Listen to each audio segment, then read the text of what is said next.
हे नाथ नारायण वासुदेव, हे नाथ नारायण वासुदेव, हे नाथ नारायण वासुदेव। श्री कृष्ण गोविंद हरे मुरारे, हे नाथ नारायण वासुदेव। भगवान के बिहारी लाल की जय, जुगल जोड़ी सरकार की जय, राधा रानी की जय, लड़ुआ गोपाल की जय, मेरे परम कृपालु पिता श्री की जय, सतगुरु दीन दयाल महाराज की जय, श्रीमद् भागवत पुराण की जय।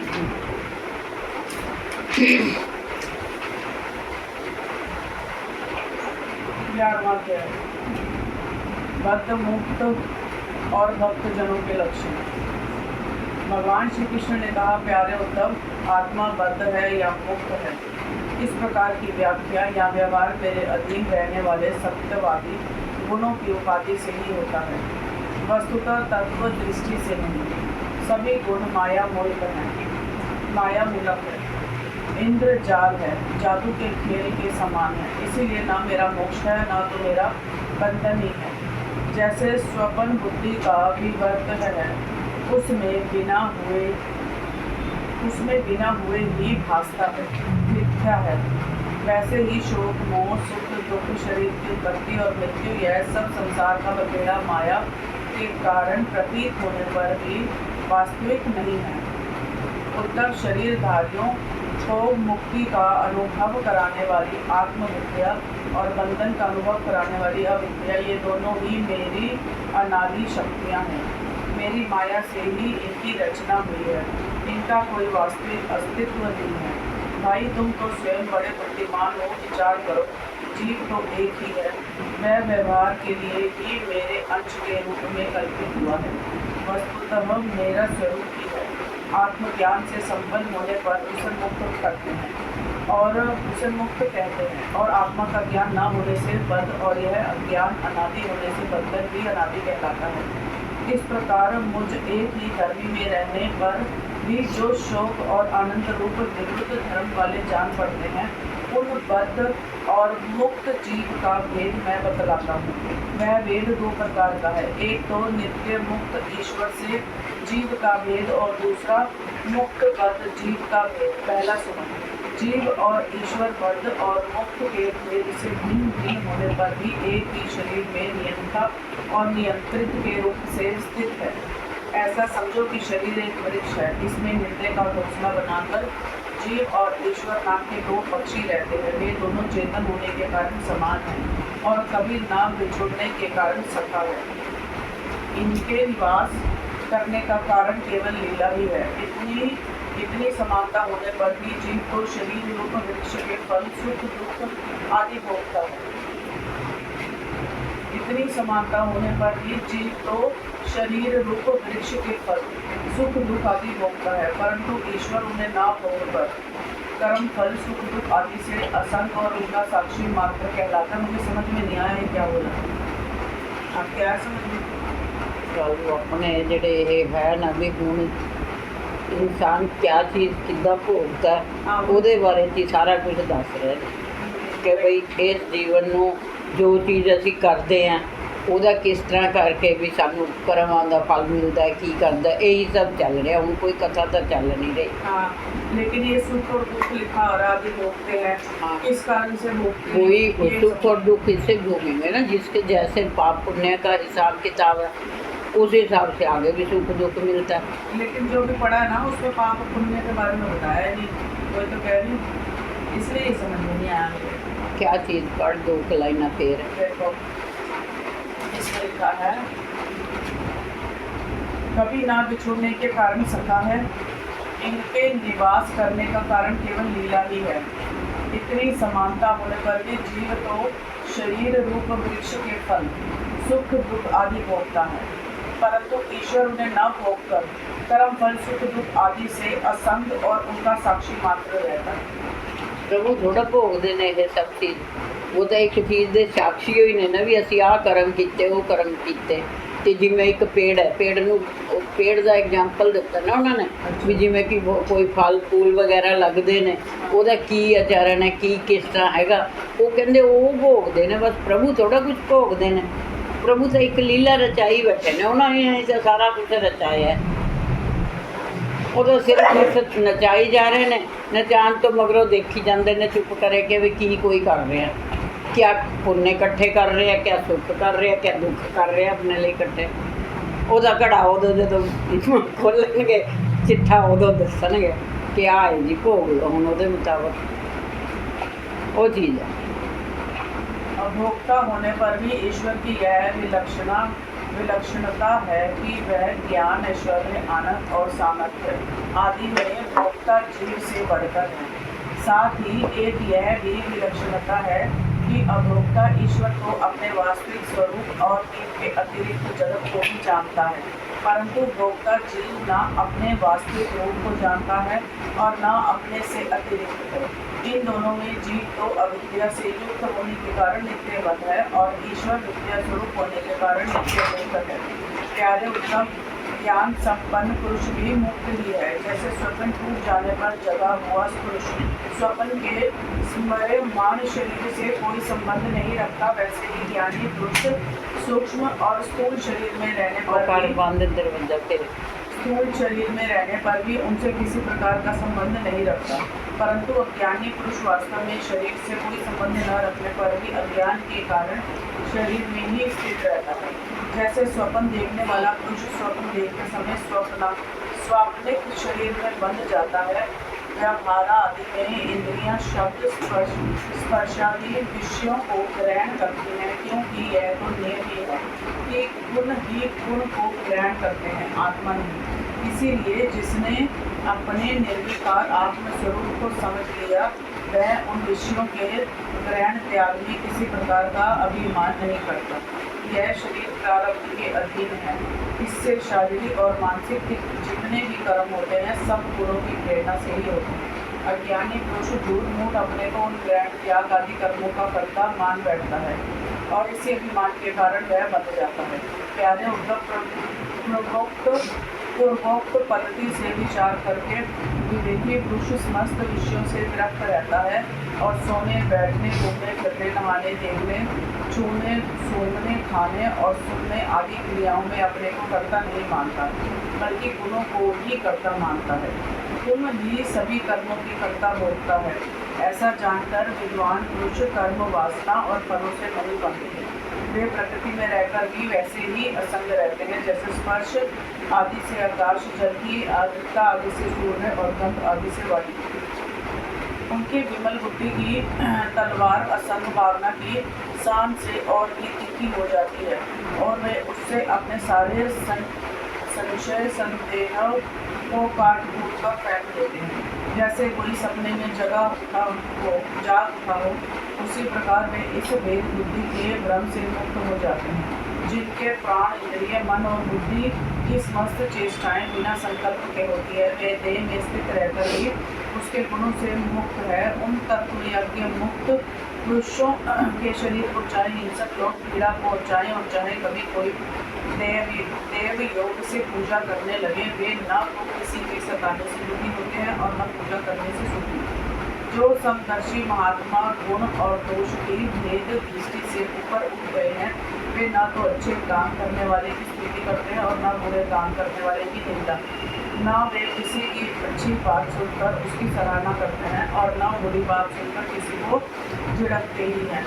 जीवन मुक्त पुरुष न तो कुछ भला या बुरा काम करते हैं, न कुछ भला या बुरा कहते हैं और न सोचते ही हैं। वे व्यवहार में अपनी समान वृत्ति रखकर आत्मानंद में ही मग्न रहते हैं और जड़ के समान मानो कोई मूर्ख हो, इस प्रकार विचरण करते रहते हैं। प्यारे उत्तम, जो पुरुष वेदों का तो पारगामी विद्वान हो, परंतु पर ब्रह्म के ज्ञान से शून्य हो, उसके परिश्रम का कोई फल नहीं है। वह तो वैसा ही है जैसे बिना दूध की गाय का पालने वाला। दूध ना देने वाली गाय व्यभिचारिणी स्त्री प्राधीन शरीर दुष्ट पुत्र सत्पात्र के प्राप्त होने पर भी दान न किया हुआ धन और मेरे गुणों से रहित वाणी व्यर्थ है। इन वस्तुओं की रखवाली करने वाला दुख पर दुख ही भोगता रहता है। इसीलिए उद्धव, जिस वाणी में जगत की उत्पत्ति स्थिति और प्रलय रूप मेरी लोक पावन लीला का वर्णन न हो और लीला अवतारों में भी मेरे लोकप्रिय राम कृष्ण आदि अवतारों का जिसमें यशोगान ना हो वह वाणी वंद्य है। बुद्धिमान पुष्प चाहिए कि ऐसी वाणी का उच्चारण एवं श्रवण ना करें। ये उत्तर जैसा कि ऊपर वर्णन किया गया है, आत्म जिज्ञासा और विचार के द्वारा आत्मा में जो अनेकता का भ्रम है उसे दूर कर दे और मुझ सर्वव्यापी परमात्मा में अपना निर्मल मन लगा दे तथा संसार के व्यवहारों से उपराम हो जाए। यदि तुम अपना मन पर भ्रम में स्थिर ना कर सको तो सारे कर्म निश्चित होकर मेरे लिए ही करो। मेरी कथाएं समस्त लोगों को पवित्र करने वाली एवं कल्याण स्वरूपनीय हैं। श्रद्धा के साथ उन्हें सुनना चाहिए। बार बार मेरे अवतार और लीलाओं का गान स्मरण और अभिनय करना चाहिए। मेरे आश्रित रहकर मेरे ही लिए धर्म काम और अर्थ का सेवन करना चाहिए। प्रिय उद्धव, जो ऐसा करता है उसे मुझ अविनाशी पुरुष के प्रति अनन्य प्रेममयी भक्ति प्राप्त हो जाती है। भक्ति की प्राप्ति सत्संग से होती है। जिसे भक्ति प्राप्त हो जाती है वह मेरी उपासना करता है, मेरे सानिध्य का अनुभव करता है। इस प्रकार जब उसका अंतःकरण शुद्ध हो जाता है तब वह संतों के उद्देश्यों के अनुसार उनके द्वारा बताए हुए मेरे परम पद को वास्तविक स्वरूप को सहज ही में प्राप्त हो जाता है। उद्धव जी कहते हैं, भगवान बड़े बड़े संत आपकी कीर्ति का गान करते हैं। आप कृपा बतलाइए कि आपके विचार से संत पुरुष का क्या लक्षण है। आपके प्रति कैसी भक्ति करनी चाहिए जिसका संत लोग आदर करते हैं। भगवान, आप ही ब्रह्मा आदि श्रेष्ठ देवता सत्य आदि लोग और चराचर जगत के स्वामी हैं। मैं आपका विनित प्रेमी और शरणागत भक्त हूँ। आप मुझे भक्ति और मुक्तकार ऐसे बतलाइए। भगवान, मैं जानता हूँ कि आप प्रकृति से परे पुरुषोत्तम एवं चिदाकाश स्वरूप ब्रह्म हैं। आपसे भिन्न कुछ भी नहीं है, फिर भी आपने लीला के लिए स्वेच्छा से ही यह अलग शरीर धारण करके अवतार लिया है। इसीलिए वास्तव में आप ही भक्ति और भक्त का रहस्य बतला सकते हैं। भगवान श्री कृष्ण ने कहा, प्यारे उद्धव, मेरा भक्त कृपा की मूर्ति होता है। वह किसी भी प्राणी से वैर भाव नहीं रखता और घोर से घोर दुख भी प्रसन्नता पूर्वक सहता है। उसके जीवन का सार है सत्य और उसके मन में भी किसी प्रकार की पाप वासना कभी नहीं आती। वह समदर्शी और सबका भला करने वाला होता है। उसकी बुद्धि कामनाओं से कलुषित नहीं होती। वह संयमी मधुर स्वभाव और पवित्र होता है। संग्रह परिग्रह से सत्ता दूर रहता है। किसी भी वस्तु के लिए वह कोई चेष्टा नहीं करता। परिमित भोजन करता है और शांत रहता है। उसकी बुद्धि स्थिर होती है। उसे केवल मेरा ही भरोसा होता है और वह आत्म तत्व के चिंतन में सदा संलग्न रहता है। वह प्रमाद रहित गंभीर स्वभाव और धैर्यवान होता है। मोह प्यास शोक मोह और जन्म मृत्यु ये छहों उसके वश में रहते हैं। भूख प्यास शोक मोह और जन्म मृत्यु ये छह उसके वश में रहते हैं। वह स्वयं तो कभी किसी से किसी प्रकार का सम्मान नहीं चाहता, परंतु दूसरों का सम्मान करता रहता है। मेरे संबंध की बातें दूसरों को समझाने में बड़ा निपुण होता है और सभी के साथ मित्रता का व्यवहार करता है। उसके हृदय में करुणा भरी होती है। मेरे तत्व का उसे यथार्थ ज्ञान होता है। प्रिय उद्धव, मैंने वेदों और शास्त्रों के रूप में मनुष्यों के धर्म का उपदेश किया है। उनके पालन से अंतःकरण शुद्धि और आदि गुण और उल्लंघन से नरक आदि दुख प्राप्त होते हैं, परंतु मेरा जो भक्त उन्हें भी अपने ध्यान आदि में विशेष समझकर त्याग देता है और केवल मेरे ही भजन में लगा रहता है, वह परम संत है। मैं कौन हूँ, कितना बड़ा हूँ, कैसा हूँ, इन बातों को जाने चाहे ना जाने, किंतु जो अनन्य भाव से मेरा भजन करते हैं वे मेरे विचार से मेरी परम भक्त हैं। प्यारे उद्धव, मेरी मूर्ति और मेरे भक्त जनों का दर्शन स्पर्श पूजा सेवा शिक्षा स्तुति और प्रणाम करे तथा मेरे गुण और कर्मों का कीर्तन करे, उद्धव मेरी कथा सुनने में श्रद्धा रखे और निरंतर मेरा ध्यान करता रहे। जो कुछ मिले वह मुझे समर्पित कर दे और दास्य भाव से मुझे आत्मनिवेदन करे। मेरे दिव्य जन्म और कर्मों की चर्चा करे। जन्माष्टमी, रामनवमी आदि पर्वों पर आनंद मनावे और संगीत, नृत्य, बाजे और समाजों द्वारा मेरे मंदिरों में उत्सव करावे। वार्षिक त्योहारों के दिन मेरे स्थानों की यात्रा करे, जुलूस निकाले तथा विविध उपहारों से मेरी पूजा करे। वैदिक अथवा तांत्रिक पद्धति से भिक्षा ग्रहण करे। मेरे व्रतों का पालन करे। मंदिरों में मेरी मूर्तियों की स्थापना में श्रद्धा रखे। यदि यह काम अकेला न कर सके तो औरों के साथ मिलकर उद्योग करे। मेरे लिए पुष्प वाटिका, बगीचे, क्रीड़ा के स्थान, नगर और मंदिर बनवाए। सेवक की भांति श्रद्धा भक्ति के साथ इष्टप्रद भाव से मेरे मंदिरों की सेवा शुश्रूषा करे। झाड़े बुहारे, लीपे पोते, छिड़काव करे और तरह तरह के चौक पूरे। अभिमान ना करे, दम्भ ना करे, साथ ही अपने शुभ कर्मों का ढिंढोरा भी ना पीटे। प्रिय उद्धव, मेरे चढ़ावे की अपने काम में लगाने की बात तो दूर रही, मुझे समर्पित दीपक के प्रकाश से भी अपना काम ना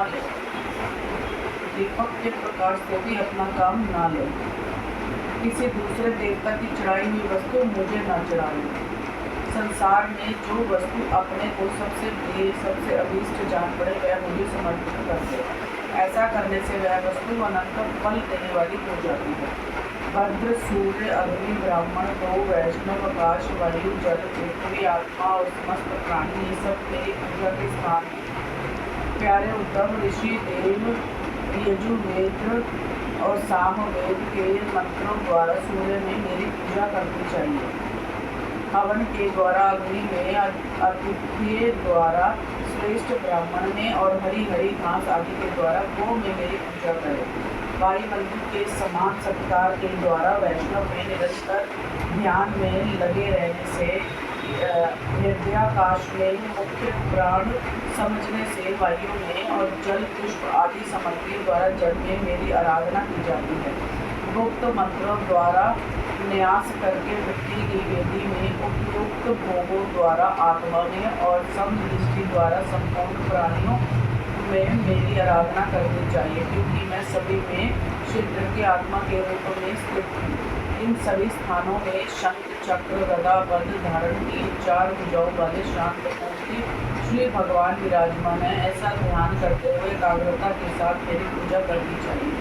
इस प्रकार जो मनुष्य एकाग्रचित्त से यज्ञ, यागादि, इष्ट और कुआं, बावड़ी बनवाना आदि मूर्त कर्मों के द्वारा मेरी पूजा करता है, उसे मेरी श्रेष्ठ भक्ति प्राप्त होती है तथा संत पुरुषों की सेवा करने से मेरे स्वरूप का ज्ञान भी हो जाता है। प्यारे उद्धव, मेरा ऐसा निश्चय है कि सत्संग और भक्ति योग, इन 2 साधनों का एक साथ ही अनुष्ठान करते रहना चाहिए। प्राय इन दोनों के अतिरिक्त संसार सागर से पार होने का और कोई उपाय नहीं है, क्योंकि संत पुरुष मुझे अपना आश्रय मानते हैं और मैं सदा सर्वदा उनके पास बना रहता हूँ। प्यारे उद्धव, अब मैं तुम्हें एक अत्यंत गोपनीय परम रहस्य की बात बतलाऊंगा, क्योंकि तुम मेरे प्रिय सेवक की दृष्टि सुनिर्भय और प्रेमी सखा हो, साथ ही सुनने के भी इच्छुक हो। 12वां अध्याय, सत्संग की महिमा और कर्म तथा कर्म त्याग की विधि। भगवान श्री कृष्ण कहते हैं, प्रिय उद्धव, जगत में जितनी आसक्तियाँ हैं उन्हें सत्संग नष्ट कर देता है। यही कारण है कि सत्संग जिस प्रकार मुझे वश में कर लेता है, वैसा साधन न योग है, न सांख्य है, न धर्मपाल और न स्वाध्याय, तपस्या, त्याग, इष्टापोर्थ और दक्षिणा से भी मैं वैसा प्रसन्न नहीं होता। कहाँ तक कहूँ, व्रत, यज्ञ, वेद, तीर्थ और यम नियम भी सत्संग के समान मुझे वश में करने में समर्थ नहीं है। निष्पाप उद्धव जी, यह एक युग की नहीं, सभी युगों की एक सी बात है। सत्संग के द्वारा ही दैत्य, राक्षस, पशु पक्षी, गंधर्व, अप्सरा, नाग, सिद्ध, चारण, गुहक और विद्याधरों को मेरी प्राप्ति हुई है। मनुष्यों में वैश्य, शूद्र, स्त्री और अंत्ययज आदि रजोगुणी, तमोगुणी प्रकृति के बहुत से जीवों ने मेरा परम पद प्राप्त किया है। वृतासुर, प्रहलाद, वृषपर्वा, बलि, बाणासुर, मय दानव, विभीषण, सुग्रीव, हनुमान, जाम्बान, गजेंद्र, जटायु, तुलाधार, वैश्य, धर्म, व्याध, कुब्जा, ब्रज की गोपियाँ, यज्ञ पत्नियाँ और दूसरे लोग भी सत्संग के प्रभाव से ही मुझे प्राप्त कर सके। उन लोगों ने न तो वेदों का स्वाध्याय किया था और न विधि पूर्वक महापुरुषों की उपासना की थी। इसी प्रकार उन्होंने पृथु, चंद्रायण आदि व्रत और कोई तपस्या भी नहीं की थी। बस केवल सत्संग के प्रभाव से ही वे मुझे प्राप्त हो गए। गोपियाँ, गायें, यमलार्जुन आदि वृक्ष, ब्रज के हिरण आदि पशु, कालिए आदि नाग, ये तो साधन साध्य के संबंध में सर्वदा ही मूल बुद्धि थे। इतने ही नहीं, ऐसे ऐसे और भी बहुत हो गए हैं जिन्होंने केवल प्रेमपूर्ण भाव के द्वारा ही अनायास मेरी प्राप्ति कर ली और कृत्य हो गए। उद्धव बड़े बड़े प्रयत्नशील साधक योग, सांख्य, दान, व्रत, तपस्या, यज्ञ, श्रुतियों की व्याख्या, स्वाध्याय और संन्यास आदि साधनों के द्वारा मुझे नहीं प्राप्त कर सकते, परंतु सत्संग के द्वारा तो मैं अत्यंत सुलभ हो जाता हूँ। उद्धव जिस समय अक्रूर जी, भैया बलराम जी के साथ मुझे ब्रज से मथुरा ले आए, उस समय गोपियों का हृदय गाढ़ प्रेम के कारण मेरे अनुराग के रंग में रंगा हुआ था। मेरे वियोग की तीव्र व्याधि से मैं व्याकुल हो रही थी और मेरे अतिरिक्त कोई भी दूसरी वस्तु उन्हें सुखकारक नहीं जान पड़ती थी। तुम जानते हो कि मैं ही उनका एकमात्र प्रियतम हूँ। जब मैं वृंदावन में था तब उन्होंने बहुत सी स्त्रियाँ व रास की रात्रियाँ मेरे साथ आधे क्षण के समान बिता दी थी, परंतु प्यारे उद्धव, मेरे बिना वे भी रात्रियाँ उनके लिए एक एक कल्प के समान थी। जैसे बड़े बड़े ऋषि मुनि समाधि में स्थित होकर तथा गंगा आदि बड़े बड़े नदियाँ समुद्र में मिलकर अपने नाम रूप को देती हैं, वैसे ही वे गोपियाँ परम प्रेम के द्वारा मुझ में इतनी तन्मय हो गई थी कि उन्हें लोक परलोक शरीर और अपने कहलाने वाले पति पुत्र आदि की भी सुध बुध नहीं रह गई थी। उद्धव, उन गोपियों में बहुत सी तो ऐसी थी जो मेरे वास्तविक स्वरूप को नहीं जानती थी। वे मुझे भगवान न जानकर केवल प्रियतम ही समझती थी और जार भाव से मुझसे मिलने की आशंका किया करती थी।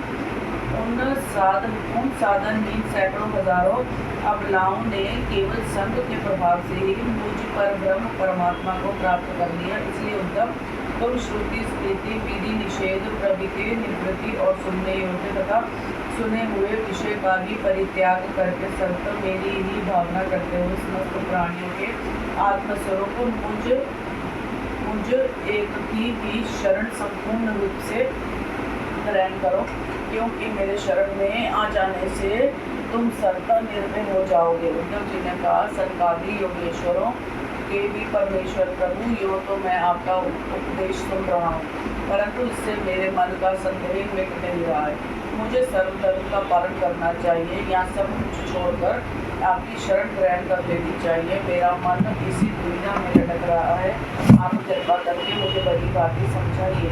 भगवान श्री कृष्ण ने कहा, प्रिय उद्धव, जिस परमात्मा का परोक्ष रूप से वर्णन किया जाता है वे साक्षात परोक्ष प्रत्यक्ष ही है, क्योंकि वे ही निखिल वस्तुओं को सत्ता स्फूर्ति जीवन दान करने वाला है। वे ही पहले अनाहत नाद स्वरूप परावाणी नामक प्राण के साथ मूलाधार चक्र में प्रवेश करते हैं। उसके बाद मणिपूरक चक्र नाभि स्थान में आकर पश्यंती वाणी का मनोमय सूक्ष्म रूप धारण करते हैं। तदंतर कंठ देश में स्थित विशुद्ध नामक चक्र में आते हैं और वहाँ मध्यमा वाणी के रूप में व्यक्त होते हैं। फिर प्रज्वल मुख में आकर स्वर, दीर्घादि मात्रा, उदात, अनुदात आदि स्वर तथा ककरादि वर्ण रूप स्फुट बैटरी माला का रूप ग्रहण कर लेते हैं।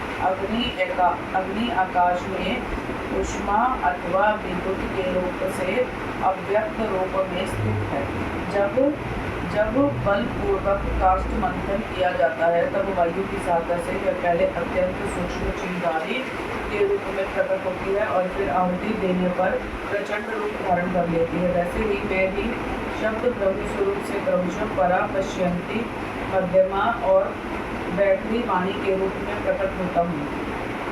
इसी प्रकार बोलना, हाथों से काम लेना, पैरों से चलना, मुतरेली तथा गुदा से मलमूत्र त्यागना, सूंघना, चखना, देखना, छूना, सुनना, मन से संकल्प विकल्प करना, बुद्धि से समझना, अहंकार के द्वारा अभिमान करना, महत्व के रूप में सबका ताना बाना बोलना तथा सत्व गुण, रजोगुण और तमो गुण के सारे विकार कहाँ तक कहूँ, समस्त कर्ता कर्म और कर्म मेरी ही अभिव्यक्तियाँ हैं।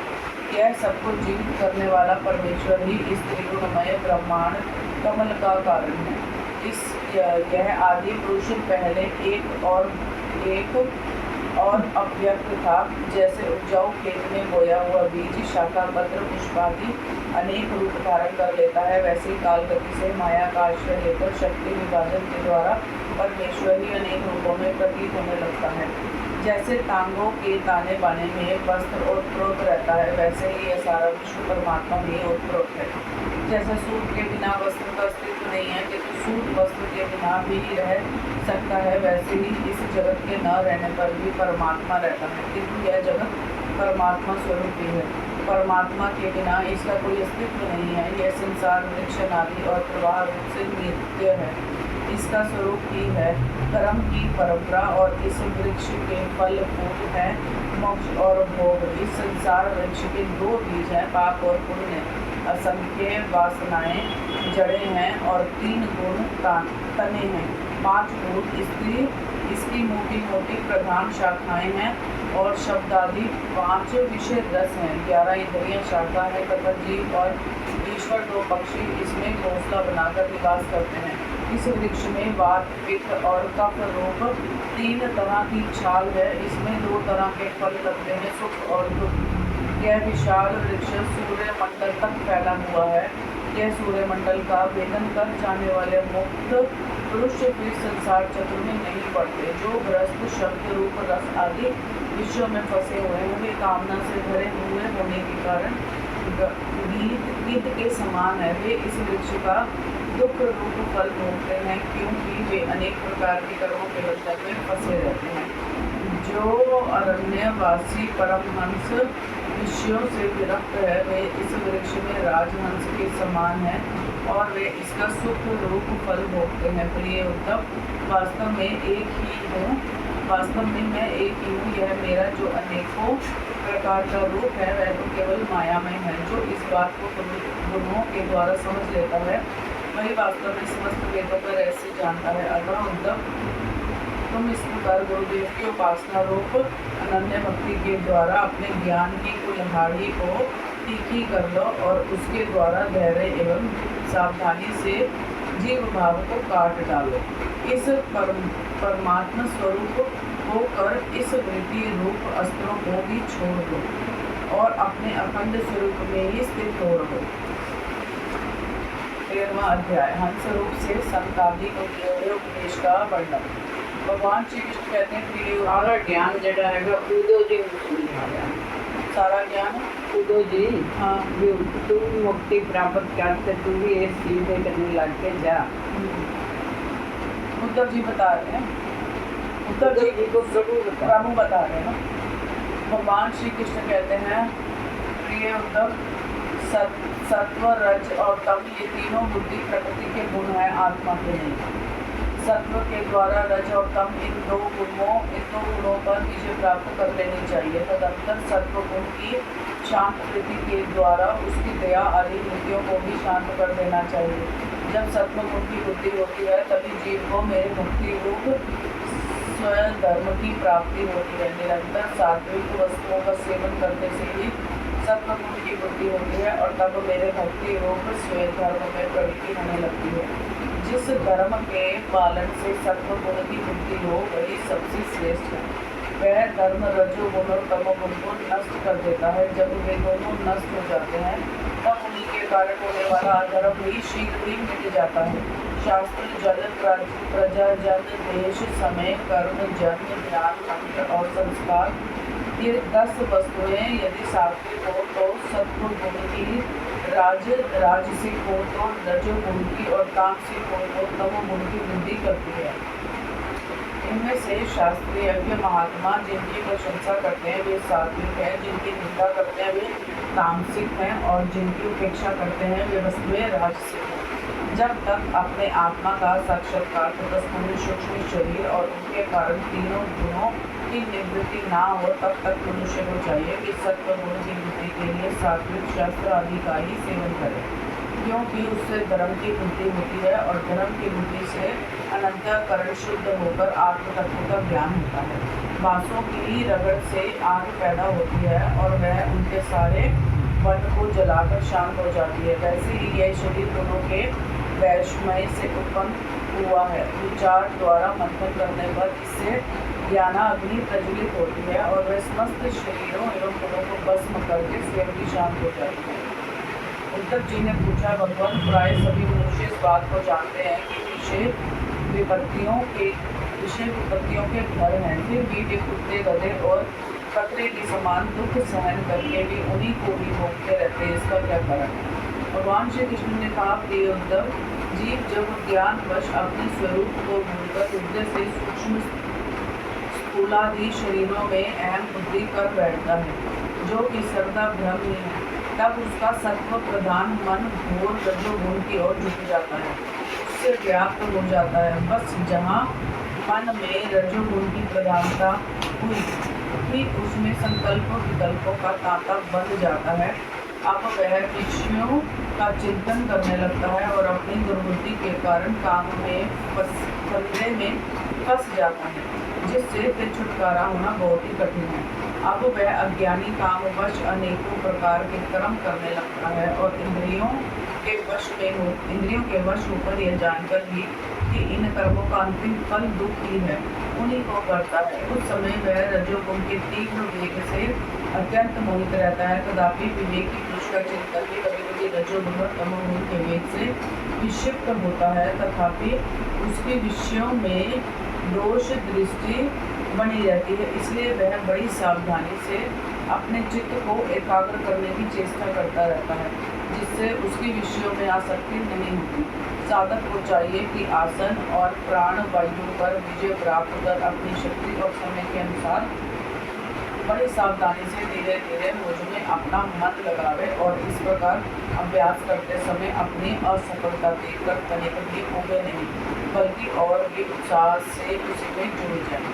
प्रिय उद्धव, मेरे शिष्य सनकादि परम ऋषियों ने योग का यही स्वरूप बताया है कि साधक अपने मन को सब ओर से खींचकर विराट आदि में नहीं, साक्षात मुझ में ही पूर्ण रूप से लगा दे।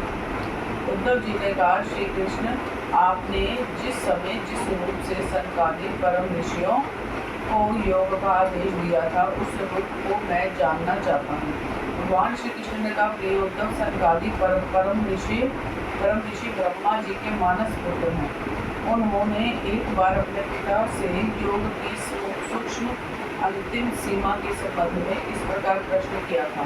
सनकादि परम ऋषियों ने पूछा, पिताजी, चित्त गुणों अर्थात विषयों में घुसा ही रहता है और गुण भी चित्त की एक एक वृत्ति में प्रविष्ट रहते ही हैं, अर्थात चित्त और गुण आपस में मिले जुले ही रहते हैं। ऐसी स्थिति में जो पुरुष इस संसार सागर से पार होकर मुक्ति पद प्राप्त करना चाहता है, वह इन दोनों को एक दूसरे से अलग कैसे कर सकता है?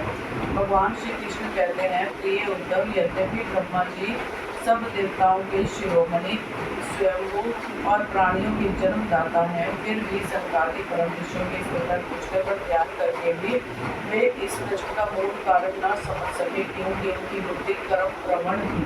उद्धव, उस समय ब्रह्मा जी ने इस प्रश्न का उत्तर देने के लिए भक्ति भाव से मेरा चिंतन किया।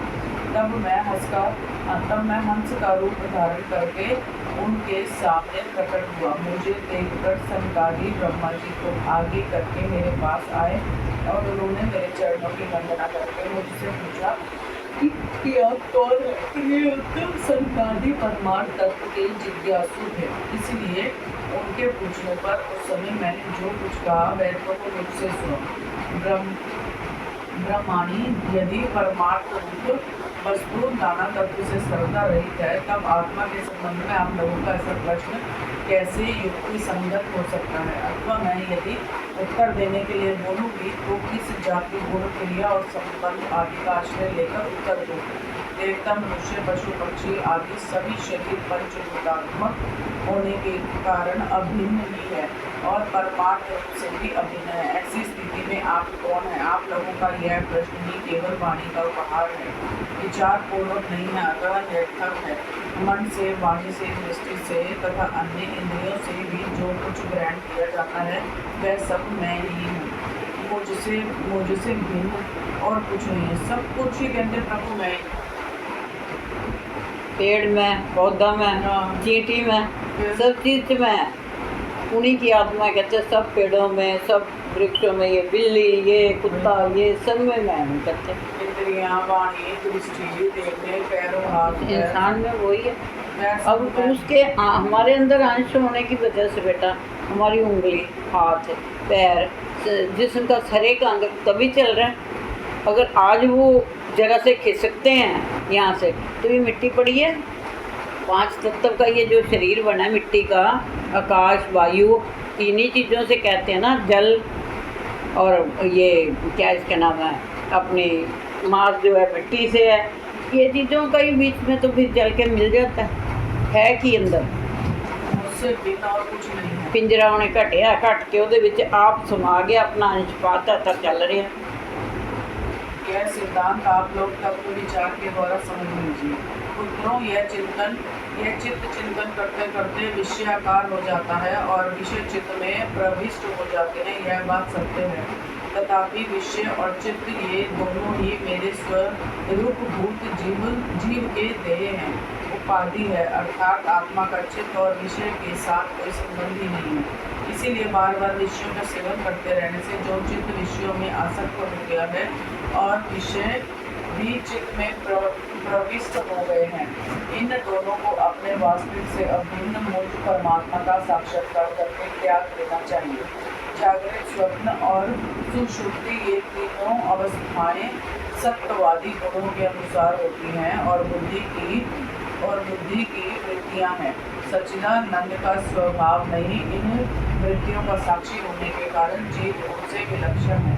यह सिद्धांत शुद्धि, युक्ति और अनुभूति से युक्त है, क्योंकि बुद्धि प्रवृत्तियों के द्वारा होने वाला यह प्रत्यक्ष आत्मा में त्रिगुणमयी वृत्तियों का दान करता है। इसीलिए तीनों अवस्थाओं से विलक्षण और उनमें अनुगत मूर्त तत्व में स्थित होकर इस वृत्ति के बंधन का परित्याग कर दे, तब विषय और चित्त दोनों का युगपत त्याग हो जाता है। यह बंधन अहंकार की ही रचना है और यही आत्मा के परिपूर्ण सत्य, अखंड ज्ञान और परमानंद स्वरूप को छिपा देता है।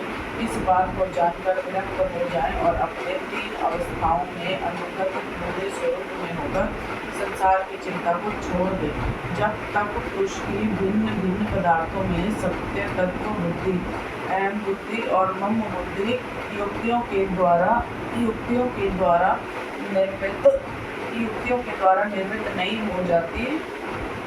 हो जाती तब तक वह ज्ञानी यद्यपि जागता है तथापि सोता हुआ सा रहता है, जैसे स्वप्नावस्था में जान पड़ता है कि मैं जाग रहा हूँ। आत्मा से अन्य देह आदि प्रतीयमान नाम रूपात्मक प्रपंच का कुछ भी अस्तित्व नहीं है। इसीलिए उनके कारण होने वाले वर्ण, श्रम आदि भेद, सर्वज्ञ आदि फल और उनके कारण भूत कर्म, ये सब के सभी आत्मा के लिए वैसे ही मिलते हैं जैसे स्वप्नदर्शी पुरुष के द्वारा देखे हुए सबके सब पदार्थ।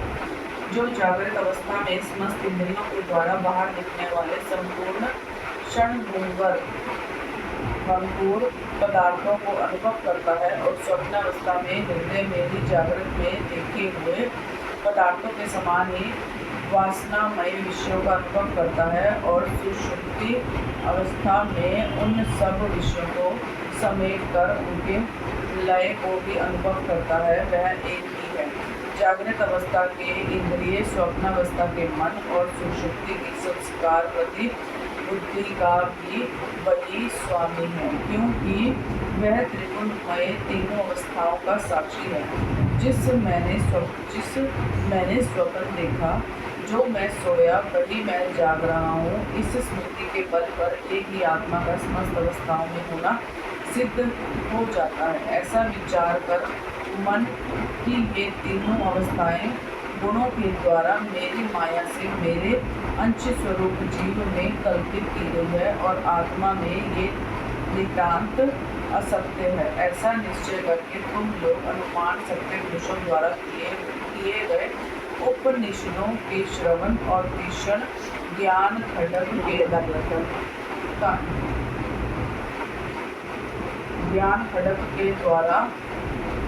द्वारा सफल संशयों के आधार अहंकार का छेदन करके हृदय में स्थित उस परमात्मा का भजन करो।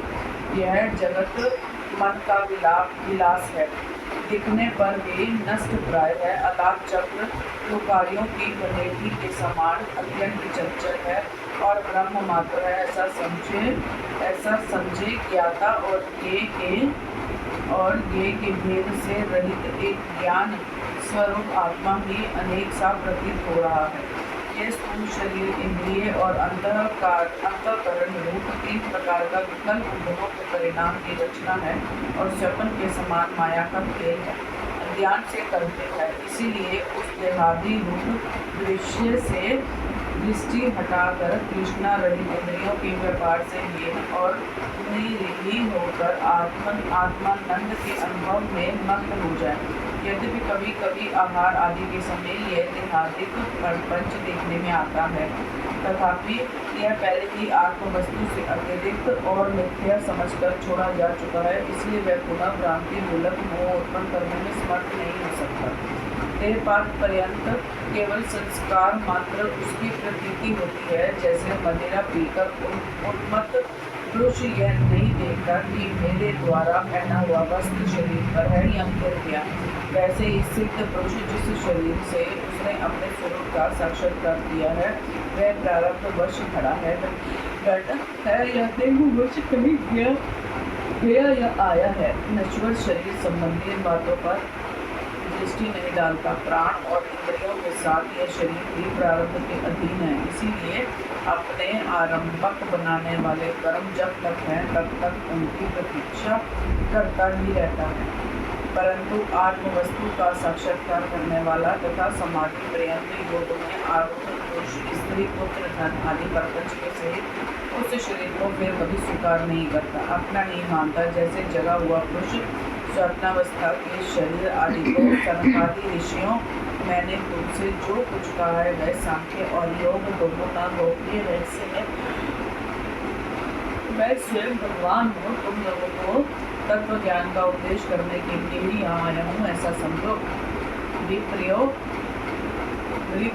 वृप करो, मैं योग सांख्य सत्य रित मधुर भाषण तेज श्री कीर्ति और तम इंद्रिय निग्रह इन सबकी परम गति परम निष्ठा हूँ। मैं समस्त गुणों से रहित हूँ और किसी की अपेक्षा नहीं रखता, फिर भी साम्य असंगता आदि सभी गुण मेरा ही सेवन करते हैं, मुझ में ही प्रतिष्ठित है, क्योंकि मैं सबका हितैषी सुहृदय प्रियतम और आत्मा हूँ।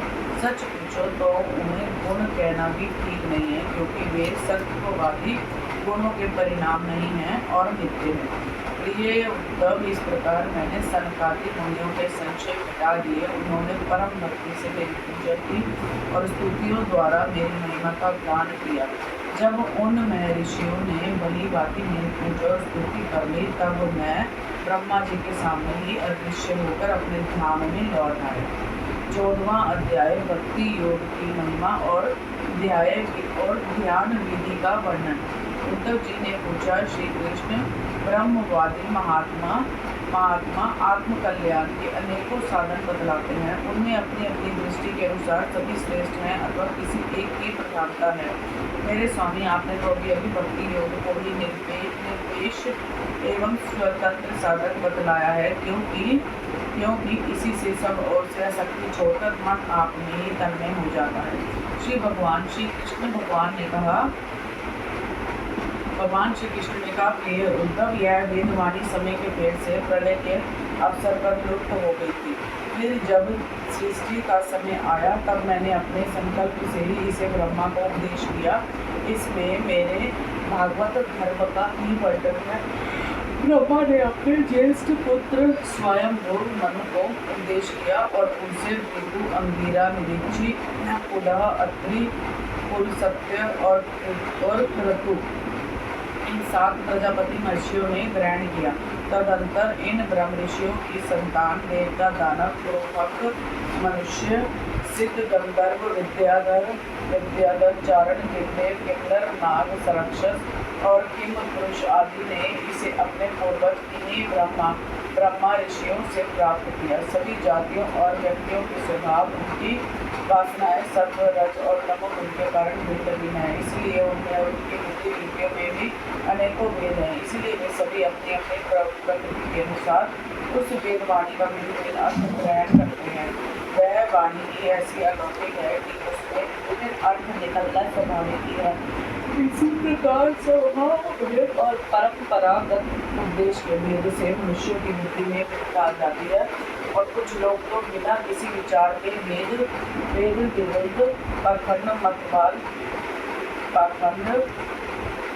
मतावलंबी हो जाते हैं। प्रिय उद्धव, सभी की बुद्धि मेरी माया से मोहित हो रही है। इसी से वे अपने अपने कर्म संस्कार और अपने रुचि के अनुसार आत्मकल्याण के साधन भी एक नहीं अनेकों बतलाते हैं। पूर्व मीमांसक धर्म को साहित्याचार्य, यश को कामशास्त्री, काम को योग विद्या सत्य और शब्द दमादि को, दंड नीतिकार, ऐश्वर्य को, त्याग को और लोकायतिक भोग को भी मनुष्य जीवन का स्वार्थ परम लाभ बतलाते हैं। कर्म योगी लोग यज्ञ, तप, दान, व्रत तथा यम नियम आदि को पुरुषार्थ बतलाते हैं, परंतु ये सभी कर्म हैं। इनके फलस्वरूप जो लोग मिलते हैं वे उत्पत्ति और नाश वाले हैं। कर्मों का फल समाप्त हो जाने पर उनसे दुख ही मिलता है और सच पूछो तो उनकी अंतिम गति घोर अज्ञान ही है। उनसे जो सुख मिलता है वह तुच्छ है, नगण्य है और वे लोग भोगों के समय भी असूया आदि दोषों के कारण शोक से परिपूर्ण है। इसलिए इन विभिन्न साधनों के फेर में न पड़ना चाहिए। प्रिय उद्धव, जो सब ओर से निष्पेक्ष बेपरवाह हो गया है, किसी भी कर्म या फल आदि की आवश्यकता नहीं रखता और अपने अंतःकरण को सब प्रकार से मुझे ही समर्पित कर चुका है, पर बदल से रूप में उसकी आत्मा के रूप में सपोदित होने लगता हूँ। इससे वह जिस सुख का अनुभव करता है वह विषय लोलुप प्राणियों को किसी प्रकार मिल नहीं सकता। जो सब प्रकार के संग्रह परिग्रह से रहित अकिचन है, जो अपनी इंद्रियों पर विजय प्राप्त करके शांत और संघर्षी हो गया है, जो मेरी प्राप्ति से ही मेरे सानिध्य का अनुभव करके ही सदा सर्वदा पूर्ण संतोष का अनुभव करता है, उसके लिए आकाश का एक एक कोना आनंद से भरा हुआ है। जिसने अपने को मुझे सौंप दिया है वह मुझे छोड़कर न तो ब्रह्मा का पद चाहता है और न देवराज इंद्र का। उसके मन में न तो सार्वभौम सम्राट बनने की इच्छा होती है और न स्वर्ग से भी श्रेष्ठ रसातल का ही स्वामी होना चाहता है।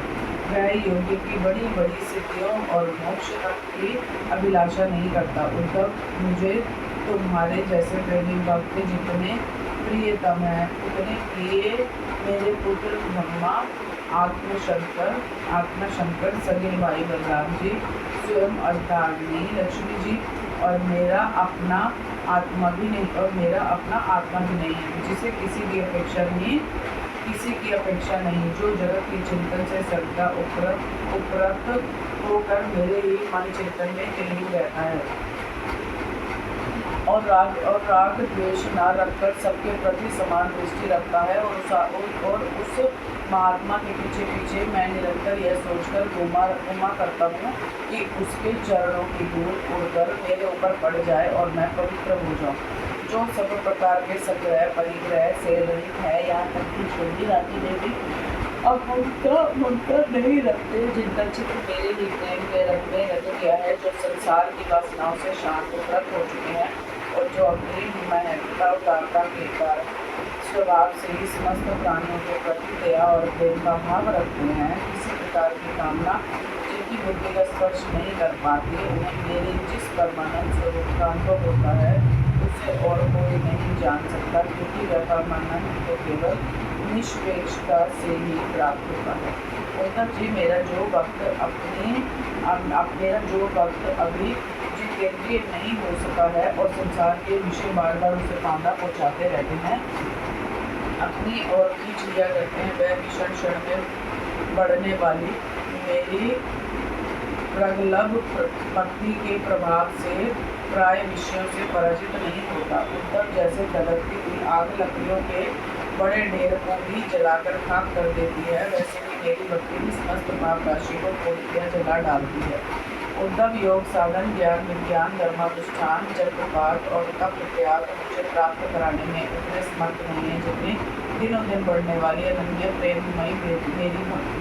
मैं संतों का प्रियतम आत्मा हूँ। मैं अनंत श्रद्धा और अरण्य भक्ति से ही पकड़ में आता हूँ। मेरी अनन्य भक्ति उन लोगों को भी पवित्र जाति दोष से मुक्त कर देती है जो जन्म से ही चंडाल है। इसके विपरीत जो मेरी भक्ति से वंचित है, उनके चित्त को सत्य और दया से युक्त, धर्म और तपस्या से युक्त विद्या भी भली भांति पवित्र करने में असमर्थ है। जब तक सारा शरीर पुलकित नहीं हो जाता, चित्त पिघलकर गदगद नहीं हो जाता, आनंद के आंसू आंखों से झलकने नहीं लगते तथा अंतरंग और बहिरंग भक्ति की बाढ़ में चित्त डूबने उतारने नहीं लगता, तब तक इसके शुद्ध होने की कोई संभावना नहीं है। जिसकी वाणी प्रेम से गदगद हो रही है, चित्त पिघलकर एक और बहता रहता है, एक क्षण के लिए रोने का तांता नहीं टूटता, परंतु जो कभी कभी खिलखिलाकर हंसने ही लगता है, कहीं लाज छोड़कर ऊंचे स्वर से गाने लगता है तो कहीं नाचने लगता है, भैया उद्धव मेरा वह भक्त न केवल अपने को बल्कि सारे संसार को पवित्र कर देता है। जैसे आग में तपाने पर सोना मैल छोड़ देता है, निखर जाता है और अपने असली शुद्ध रूप में स्थित हो जाता है, वैसे ही मेरे भक्ति योग के द्वारा आत्मा कर्म वासनाओं से मुक्त होकर मुझको ही प्राप्त हो जाता है, क्योंकि मैं ही उसका सात्विक स्वरूप हूँ। उद्धव जी मेरा परम पावन लीला कथा के श्रवण कीर्तन से ज्यो ज्यो चित्त का मैल धोता जाता है, त्यों त्यों से सूक्ष्म वस्तु के वास्तविक प्रकृति दर्शन होते होने लगते हैं।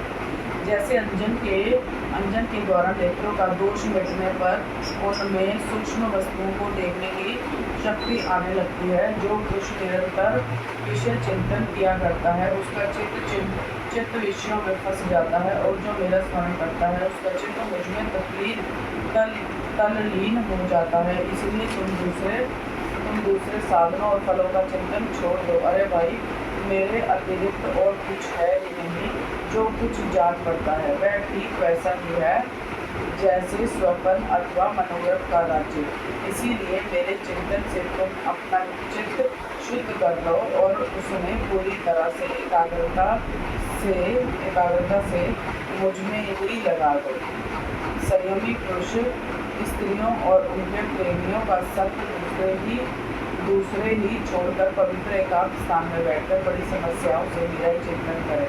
प्यारे उद्धव, स्त्रियों के संग से और स्त्री संगियों के लंपटों के संग से पुरुष को जैसे कलेश और बंधन में पड़ना पड़ता है, वैसा कलेश और फसावट और किसी के भी संग से नहीं होती। उद्धव जी ने पूछा, कमल नयन श्याम सुंदर, आप कृपा करके यह बतलाइए कि मुमुक्ष पुरुष आपका किस रूप से, किस प्रकार और किस भाव से ध्यान करें।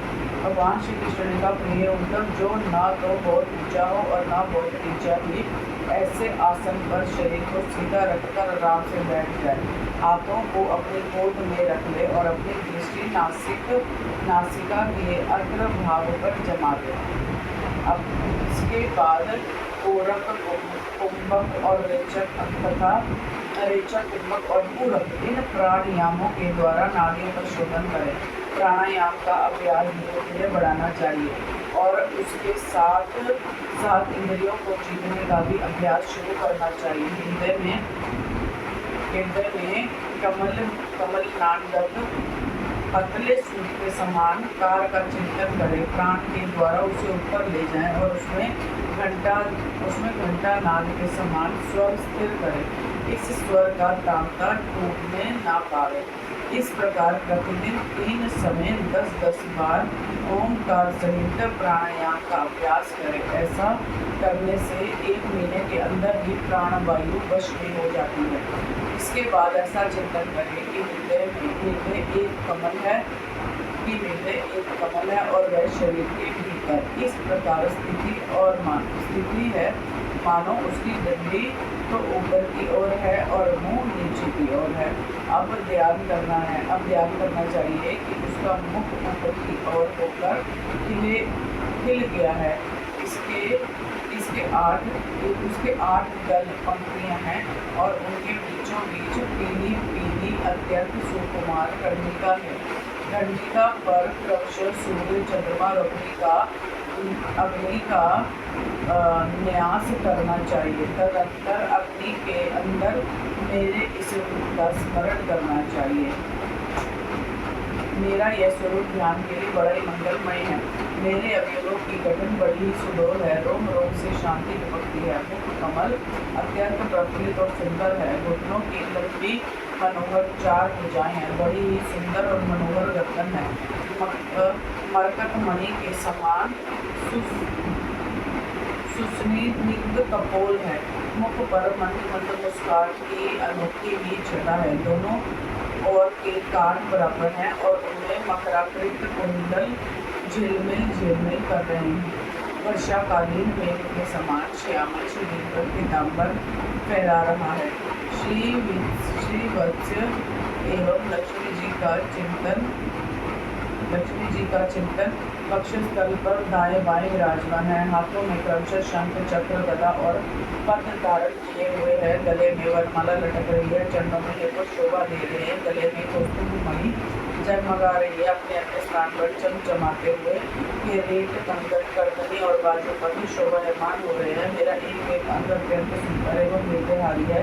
सुख, मुख और प्यार भरी चितवन की कृपा प्रसाद की वर्षा कर रही है। उद्धव मेरे इस सुकुमार रूप का ध्यान करना चाहिए और अपने मन को एक अंग में लगाना चाहिए।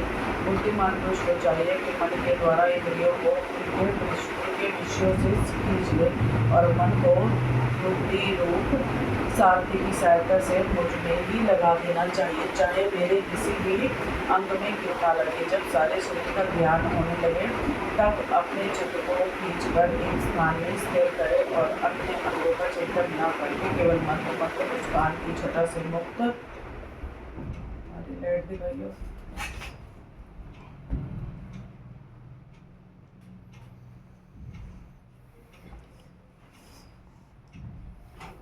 मंद मुस्कान की छटा से युक्त मेरे मुख का ही ध्यान करें। अब जब चित्त मुखारविंद में ठहर जाए तब उसे वहाँ से हटाकर आकाश में स्थिर करें। तदंतर आकाश का चिंतन भी त्याग कर मेरे स्वरूप में आरूढ़ हो जाए और मेरे सिवा किसी भी वस्तु का चिंतन ना करें। जब इस प्रकार चित्त समाप्त हो जाता है तब जैसे एक ज्योति दूसरे ज्योति से मिलकर एक हो जाती है, वैसे ही अपने में मुझ सर्वात्मा में अपने को अनुभव करने लगता है। जो योगी इस प्रकार तीव्र ध्यान योग के द्वारा मुझ में ही अपने चित्त का संयम करता है, उसके चित्त से वस्तु की अनेकता तत्व संबंधी ज्ञान और उनकी प्राप्ति के लिए होने वाले कर्मों का क्रम शीघ्र ही विपरीत हो जाता है। 15वां अध्याय भिन्न सिद्धियों के नाम और लक्षण। भगवान श्री कृष्ण कहते प्रिय उद्धव, जब साधक इंद्रिय, प्राण और मन को अपने वश में करके अपना चित्त मुझ में लगाने लगता है, मेरी धारणा करने लगता है, तब उसके सामने बहुत सी सिद्धियाँ उपस्थित हो जाती हैं। उद्धव जी ने कहा, अच्युत, कौन सी धारणा, कौन सी, किस प्रकार, कौन सी सिद्धि प्राप्त होती है और उनकी संख्या कितनी है? आप ही योगियों को सिद्धियाँ देते हैं। अतः आप इनका वर्णन कीजिए। भगवान श्री कृष्ण ने कहा, प्रिय उद्धव, धारणा योग के पारगामी योगियों के 18 प्रकार की सिद्धियां बतलाई हैं। उनमें 8 सिद्धियां तो प्रधान रूप से मुझ में ही रहती हैं और दूसरों में न्यून अथवा 10 सत्व गुण के विकास से भी मिल जाती है। इनमें 3 सिद्धियां तो शरीर की है, अनिमा, महिमा और लघिमा। इंद्रियों की एक सिद्धि है प्राप्ति, यह लौकिक और परलौकिक पदार्थों का इच्छानुसार अनुभव करने वाले सिद्धि प्राकाम्य माया और उसके कार्यों को इच्छानुसार संचालित करना ईशिता नाम की सिद्धि है। विषयों में रहकर भी उनमें आसक्त ना होना वशिता है और जिस सुख की कामना करे उसकी सीमा तक पहुंच जाना कामावसायिता नाम की 8वीं सिद्धि है। ये 8 सिद्धियां मुझ में स्वभाव से ही रहती हैं और जिन्हें मैं देता हूँ उन्हीं को अंशतः प्राप्त होती हैं। इनके अतिरिक्त और भी कई सिद्धियां हैं। शरीर में भूख प्यास आदि वेगों का न होना, बहुत दूर की वस्तु देख लेना और बहुत दूर की बात सुन लेना, मन के साथ ही शरीर उस स्थान पर पहुंच जाना, जो इच्छा हो वही रुख बना लेना, दूसरे शरीर में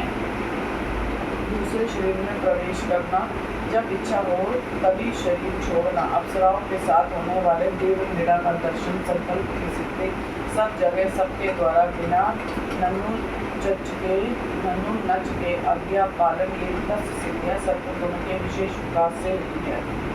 भूत भविष्य और वर्तमान की बात जान लेना, शीत उष्ण सुख दुख और राग द्वेष आदि द्वंद्वों के वश में ना होना, दूसरे के मन आदि की बात जान लेना, अग्नि सूर्य जल विष आदि की शक्ति को स्तंभित कर देना और किसी से भी परिचित ना होना, ये 5 सिद्धियां योगियों को प्राप्त होती है। प्रिय उद्धव, योग धारणा करने से जो सिद्धियां प्राप्त होती है उनका मैंने नाम निर्देश के साथ वर्णन कर दिया। अब इस धारणा से कोई भी सिद्धि कैसे प्राप्त होती है बतलाता हूँ, सुनो। प्रिय उद्धव, पंचभूतों की सूक्ष्मतम मात्राएं मेरा ही शरीर है। जो साधक केवल मेरे उसी शरीर की उपासना करता है और अपने मन को तदाकार बनाकर उसी में बना देता है, उसी में लगा देता है, अर्थात मेरे तन मात्रात्मक शरीर के अतिरिक्त और किसी भी वस्तु का चिंतन नहीं करता, उसे अनिमा नाम की सिद्धि अर्थात पत्थर की चट्टान आदि में भी प्रवेश करने की शक्ति और अनुता प्राप्त हो जाती है। मैं तत्व के रूप में ही मैं ही प्रकाशित हो रहा हूँ और उस रूप में समस्त व्यावहारिक ज्ञानों का केंद्र हूँ, जो मेरे उस रूप में अपने मन को महत्वाकार करके तन्मय कर देता है, उसे महिमा नाम की सिद्धि प्राप्त होती है। और इसी प्रकार आकाश आदि पंचभूतों में जो मेरे शरीर है, अलग अलग मन लगाने से उनकी महत्ता प्राप्त हो जाती है। यह भी महिमा सिद्धि के ही अंतर्गत है। जो योगी वायु आदि 4 भूतों के परमाणु को मेरा रूप समझकर चित्त को तदाकार कर देता है, उसे लघिमा सिद्धि प्राप्त हो जाती है। उसे परमाणु रूप काल के समान सूक्ष्म वस्तु बनने का सामर्थ्य प्राप्त हो जाता है। जो सात्विक अभिकार को मेरा स्वरूप समझकर मेरे उसी रूप में चित्त की धारणा करता है, वह समस्त इंद्रियों का अधिष्ठाता हो जाता है। मेरा चिंतन करने वाला भक्त इस प्रकार प्राप्ति नाम की सिद्धि प्राप्त कर लेता है। जो कुछ मैं तत्वाभिमानी सूत्रात्मा में अपना चित्त स्थिर करता है, उसे मुझ अव्यक्त जन्मा सूत्रात्मा की प्राकाम्य नाम की सिद्धि प्राप्त होती है, जिससे इच्छानुसार सभी लोग प्राप्त हो जाते हैं। जो त्रिगुणमयी माया के स्वामी मेरे काल स्वरूप विश्व रूप की धारणा करता है, वह शरीरों और जीवों को अपने इच्छानुसार प्रेरित करने की सामर्थ्य प्राप्त कर लेता है। इस सिद्धि का नाम ईशित्व है। जो योगी मेरे नारायण स्वरूप में, जिसे पूरे और भगवान भी कहते हैं, मन को लगा देता है, मेरे स्वाभाविक गुण उसमें प्रकट होने लगते हैं और उसे वशीकर नाम की सिद्धि प्राप्त हो जाती है। निर्गुण ब्रह्म भी मैं ही हूँ, जो अपना निर्मल मन मेरे इस ब्रह्म स्वरूप में स्थित कर लेता है और उसे परमानंद स्वरूपनीय कामावसायिता नाम की सिद्धि प्राप्त हो जाती है। इसके मिलने पर उसकी सारी कामनाएं पूर्ण हो जाती है, समाप्त हो जाती है। प्रिय उद्धव, मेरा वह रूप जो श्वेत दीप का स्वामी है, अत्यंत शुद्ध और धर्ममय है, जो उसकी धारणा करता है वह रूप प्यास, जन्म, मृत्यु और शोक मोह इन 6 उर्मियों से मुक्त हो जाता है और उसे शुद्ध स्वरूप की प्राप्ति होती है। मैं ही समष्टि प्राण रूप आकाशात्मा जो मेरे इसी स्वरूप में मन के द्वारा अनाहत नाद का चिंतन करता है, वह दूर श्रवण नाम की सिद्धि से संपन्न हो जाता है और आकाश में उपलब्ध होने वाली विविध प्राणियों की बोली सुन समझ सकता है। जो योगी नेत्रों को सूर्य में सूर्य को नेत्रों में संयुक्त कर देता है, दोनों के संयोग में मन ही मन मेरा ध्यान करता है, उसकी दृष्टि सूक्ष्म हो जाती है, उसे दूरदर्शन नाम की सिद्धि प्राप्त होती है और वह सारे संसार को देख सकता है। मन और शरीर को प्राणवायु के सहित मेरे साथ संयुक्त कर दे और मेरी धारणा करे तो इससे मनोजव नाम की सिद्धि प्राप्त हो जाती है। इसके प्रभाव से वह योगी जहाँ भी जाने का संकल्प करता है, वही उसका शरीर उसी क्षण पहुँच जाता है। जिस समय योगी मन को उपादान कारण बनाकर किसी देवता आदि का रूप धारण करना चाहता है, तो वह अपने मन के अनुकूल वैसा ही स्वरूप धारण कर लेता है। इसका कारण यह है कि उसने अपने चित्त को अब मेरे साथ जोड़ दिया है। जो योगी दूसरे शरीर में प्रवेश करना चाहे, वह ऐसी भावना करे कि मैं उसी शरीर में हूँ। ऐसा करने से उसका प्राण वायु रूप धारण कर लेता है और वह एक फूल से दूसरे फूल पर जाने वाले घोड़े के समान अपना शरीर छोड़कर दूसरे शरीर में प्रवेश कर जाता है। योगी को यदि शरीर का परित्याग करना हो तो एड़ी से गुदा द्वार को दबाकर प्राणवायु को क्रमशः हृदय, वक्षस्थल, कंठ और मस्तक में ले जाए। फिर ब्रह्मरंध्र के द्वारा उसे ब्रह्म में लीन करके शरीर का परित्याग कर दे। यदि उसे देवताओं के विहार स्थलों में क्रीड़ा करने की इच्छा हो तो मेरे शुद्ध सत्वमय स्वरूप की भावना करें। ऐसा करने से सत्वगुण की अंश स्वरूपा सुर सुंदरियाँ विमान पर चढ़कर उसके पास पहुँच जाती है। जिस पुरुष ने मेरे सत्य संकल्प स्वरूप में अपना चित्त स्थिर कर दिया है, उसी के ध्यान में संग्रह है। वह अपने मन से जिस समय जैसा संकल्प करता है, उसी समय उसका वह संकल्प सिद्ध हो जाता है। मैं ईशित्व और वशित्व इन दोनों सिद्धियों का स्वामी हूँ, इसीलिए कभी कोई मेरी आज्ञा टाल नहीं सकता। जो मेरे उस रूप का चिंतन करके उसी भाव से युक्त हो जाता है, मेरे समान उसकी आज्ञा को भी कोई टाल नहीं सकता। जिस योगी का चित्त मेरी धारणा करते करते मेरी भक्ति के प्रभाव से शुद्ध हो गया है, उसकी बुद्धि जन्म मृत्यु आदि अदृष्ट विषयों को भी जान लेती है और तो क्या भूत भविष्य वर्तमान की सभी बातें उसे मालूम हो जाती है। जैसे जल के द्वारा जल में रहने वाले प्राणियों का नाश नहीं होता, वैसे ही जिस योगी ने अपना चित्त मुझ में लगाकर शिथिल कर दिया है, उसके योगमय शरीर को अग्नि जल आदि कोई भी पदार्थ नष्ट नहीं कर सकते। जो पुरुष श्री वत्स आदि चिन्ह और शंख गदा चक्र पद आदि आयुधों से विभूषित तथा ध्वजा शस्त्र जानवर आदि से संपन्न मेरे अवतारों का ध्यान करता है, वह अजय हो जाता है। इस प्रकार जो विचारशील पुरुष मेरी उपासना करता है और योग धारणा के द्वारा मेरा चिंतन करता है, उससे वे सभी सिद्धियाँ पूर्णतः प्राप्त हो जाती हैं, जिनका वर्णन मैंने किया है। प्यारे उद्धव, जिसने अपने प्राण, मन और इंद्रियों पर विजय प्राप्त कर ली है, जो संयमी है और मेरे ही स्वरूप की धारणा कर रहा है, उसके लिए ऐसी कोई सिद्धि नहीं है जो दुर्लभ हो। उसे तो सभी सिद्धियाँ प्राप्त ही है, परंतु श्रेष्ठ पुरुष कहते हैं कि जो लोग भक्ति योग अथवा योग आदि उत्तम योगों का अभ्यास कर रहे हैं, जो मुझसे एक हो रहे हैं, उनके लिए इन सिद्धियों का प्राप्त होना एक वेग नहीं है, क्योंकि इनके कारण व्यर्थ में उनके समय का दुरुपयोग होता है। जगत में जगत में जन्म, औषधि, तपस्या और मंत्र आदि के द्वारा जितनी सिद्धियाँ प्राप्त होती हैं वे सभी योग के द्वारा मिल जाती हैं, परंतु योग की अंतिम सीमा मेरे सारूप्य, सालोक्य आदि की प्राप्ति बिना मुझ में चित्त लगाए किसी भी साधन से नहीं प्राप्त हो सकती। ब्रह्मवादियों ने मुझसे साधन बतलाए हैं, योग, सांख्य और धर्म आदि। उनका एक समस्त सिद्धियों का एकमात्र मैं ही हेतु, स्वामी और प्रभु हूँ। जैसे स्थूल पंचभूतों में बाहर भीतर सर्वत्र सूक्ष्म पंच महाभूत ही है, सूक्ष्म भूतों के अतिरिक्त स्थूल भूतों की कोई सत्ता ही नहीं है, वैसे ही मैं समस्त प्राणियों के भीतर दृष्टा रूप से और बाहर दृश्य रूप से स्थित हूँ। मुझ में बाहर भीतर का भेद भी नहीं है, क्योंकि मैं निरावरण एक अद्वितीय आत्मा हूँ। 16वां अध्याय। भगवान